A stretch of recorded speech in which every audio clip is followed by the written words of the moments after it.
आगे बढ़ेंगे। अंतर्राष्ट्रीय ओलंपिक दिवस पर मुख्यमंत्री मनोहर लाल ओलंपिक पदक विजेता खिलाड़ियों से उन्होंने बातचीत की।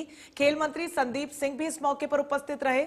इस अवसर पर उन्होंने कहा कि पदक विजेता खिलाड़ियों को खेल विभाग में नौकरी लगाए जाने के बाद शिक्षा विभाग के अलावा अन्य विभागों में खेल गतिविधियां बढ़ाने के लिए आवश्यक अनुसार उन्हें डेप्यूटेशन पर भेजा जाएगा। उन्होंने कहा कि अच्छा खिलाड़ी कोच बनेगा तो खेलों को प्रमोट किया जा सकेगा और मेडलिस्ट वर्ग से युवा खिलाड़ियों को भरपूर लाभ मिलेगा। उन्होंने खिलाड़ियों को ओलंपिक दिवस की बधाई देते हुए कहा कि खिलाड़ियों को जिस विभाग में बेहतर ऑफर मिले उसमें आगे बढ़ने के लिए शामिल हो जाना चाहिए।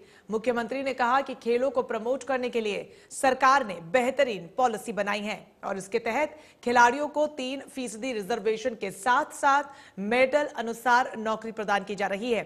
इसके अलावा खेल गतिविधियों को बढ़ाने के लिए खेल स्टेडियमों का नवीनीकरण करने के साथ साथ उनमें इंफ्रास्ट्रक्चर भी बढ़ाया जा रहा है। साथ ही उन्होंने कहा कि खेलो इंडिया से युवा पीढ़ी को आगे बढ़ाने के अवसर मिलेंगे। मुख्यमंत्री ने कहा कि खेल विभाग ने अंतर्राष्ट्रीय ओलंपिक दिवस पर पौधे लगाने का अच्छा निर्णय लिया है। अब तक रोटी, कपड़ा और मकान के अलावा पानी की आवश्यकता पर जोर दिया जाता था, लेकिन कोरोना के दौरान ऑक्सीजन के महत्व के बारे में सबने समझा। उन्होंने कहा कि पर्यावरण को बचाने के लिए पेड़ लगाने की ओर ध्यान दिया गया है।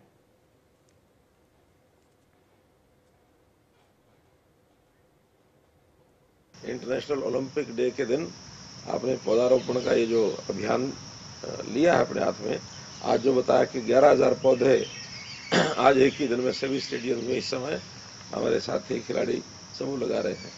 इस अवसर पर आपको बहुत बहुत शुभकामना, बहुत बधाई।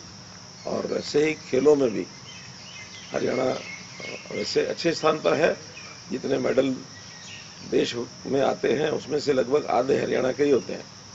तो हम लोग सब इस अपनी जो खेल की विधा है इसको मजबूत करें, बढ़ाएं। इस बार जैसे खेलो इंडिया कार्यक्रम अपने को मिला है, इसमें से भी उत्साह आएगा और नई जनरेशन में खेल के प्रति आकर्षण ये बढ़ेगा। हम सरकार की ओर से भी तरह तरह के जो प्लान हैं खेलों के बना रहे हैं। अपने जितने स्टेडियम्स हैं, पहले तो उन सब जितने भी ब्लॉक लेवल के स्टेडियम, डिस्ट्रिक्ट लेवल के स्टेडियम, उनको रेनोवेट करना और उनमें जिन चीज़ों की कमी है उसको और आगे बढ़ाना, ताकि केंद्र बन तो जाते हैं, इंफ्रास्ट्रक्चर तो बन जाता है, लेकिन उस इंफ्रास्ट्रक्चर का उपयोग और उसमें उसी प्रकार के कोच भी चाहिए, उसी प्रकार का सामान भी चाहिए। खेलने वालों में रुचि है। हरियाणा का युवक जो है वो खेलों में रुचि बहुत रखता है। इस नाते से हम खेलों के नाते हरियाणा को स्पोर्ट्स का हब बनाए, इस ओर बहुत प्रयत्न चल रहे हैं। दुनिया में ये जो कोरोना नाम की महामारी फैली और जिस स्थिति पर लाके खड़ा कर दिया, तो पहले तो लोगों को लगता था कि भी रोटी, पानी यही शरीर के लिए जरूरी होता है, शरीर चल पड़ता है। ऑक्सीजन का और हवा का क्योंकि इतना आम चीज़ थी, लोग सांस लेते थे हवा में और अपना चलते रहते थे, पता ही होता था भी ऑक्सीजन नाम की ऐसी भी कोई चीज़ है जिससे शरीर को इतना कष्ट होता होगा न मिलने पर। वो पहली बार ऑक्सीजन का महत्व पता लगा कि ऑक्सीजन नाम की भी कोई चीज़ है जिससे शरीर बचता है, वरना शरीर चल ही नहीं सकता। तो उसके लिए कितने प्रयत्न करने पड़े, कितनी लिक्विड ऑक्सीजन इधर से उधर ट्रांसपोर्ट करनी पड़ी, तब इन मरीजों को, कोरोना वालों को बचा पाए। बहुत मेहनत की हमने, लेकिन जब ध्यान ये आया कि ऑक्सीजन नेचुरल वे में कैसे बढ़े, उसी में से विषय निकला कि आज देश और दुनिया सब लोग प्लांटेशन की ओर बढ़ गए हैं। प्लांटेशन करके और कैसे वायुमंडल में ऑक्सीजन का एक भंडार उसको बढ़ाएं, क्योंकि पेड़ काटने की तरफ ही ध्यान था लोगों का अभी तक।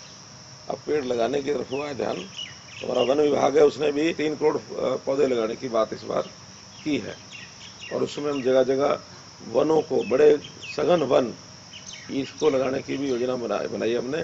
गांव-गांव में, शहर में, पंचायती जमीन पर हो, शहर में कोई वन विभाग की या किसी डिपार्टमेंट की जमीन खाली है, उसके ऊपर वन लगाओ और उसका नाम इस साल के जितने वन लगेंगे सबका नाम ऑक्सी वन रखा है।